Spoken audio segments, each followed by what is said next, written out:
Jésus n'a pas laissé le statut social ou les normes culturelles dicter ses relations avec les gens. En tant que bon berger, il cherchait les brebis égarées, ou qu'elles se soient égarées. Lorsque Matthieu a organisé le dîner, Jésus a accepté l'invitation. C'était une merveilleuse occasion de partager la bonne nouvelle du royaume avec ceux qui avaient le plus besoin de l'entendre. Matthieu 4, 23.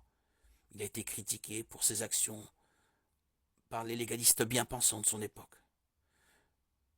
Mais la critique ne l'a pas découragé. La prière est l'acte de communiquer avec Dieu. Nous savons que la prière occupait une place importante dans la vie de Jésus lorsqu'il était sur la terre. Luc 6, 12, Marc 14, 32, Matthieu 26, 36. Il passait beaucoup de temps seul avec son Père. La plupart du temps, nous ne pouvons que spéculer sur ce qu'il a prié. Cependant, quelques endroits dans le Nouveau Testament nous disent exactement ce pourquoi il a prié.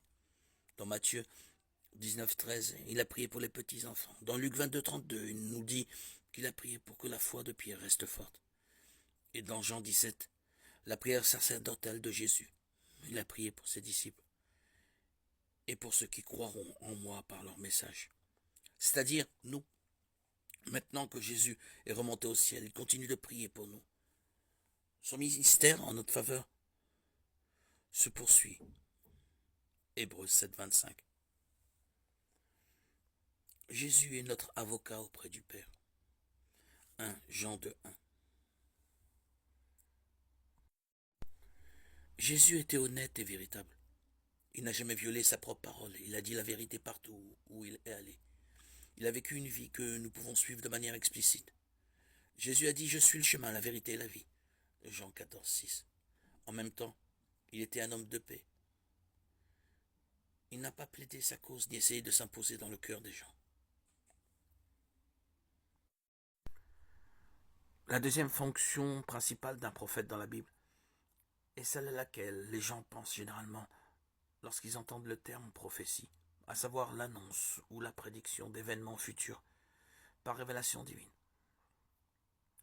La prédiction, bien que n'étant pas la tâche la plus courante des prophètes, est une autre forme de leur rôle principal. En parlant au nom de Dieu, le message comprend parfois la prédiction de l'avenir. Jésus a prédit l'avenir lorsqu'il a dit à ses disciples qu'il fallait qu'il aille à Jérusalem, qu'il souffre beaucoup de la part des anciens, des principaux sacrificateurs et des scribes, qu'il soit mis à mort et qu'il ressuscite le troisième jour. Matthieu 16, 21. Cette prophétie est considérée comme accomplie dans les 4 récits évangéliques.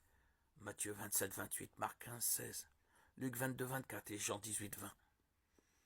Jésus a également prédit que, peu après son ascension, les disciples recevraient une puissance lors de la venue du Saint-Esprit. Acte 1, 8. Acte 2 relate l'accomplissement de la prophétie. Les apôtres ont reçu le Saint-Esprit et ont parlé dans des langues qu'ils ne connaissaient pas pour proclamer l'Évangile, à au moins 15 groupes linguistiques différents, présents à Jérusalem pour la Pentecôte. Ainsi Jésus a clairement rempli le rôle d'un prophète, puisqu'il a parlé de manière prédictive.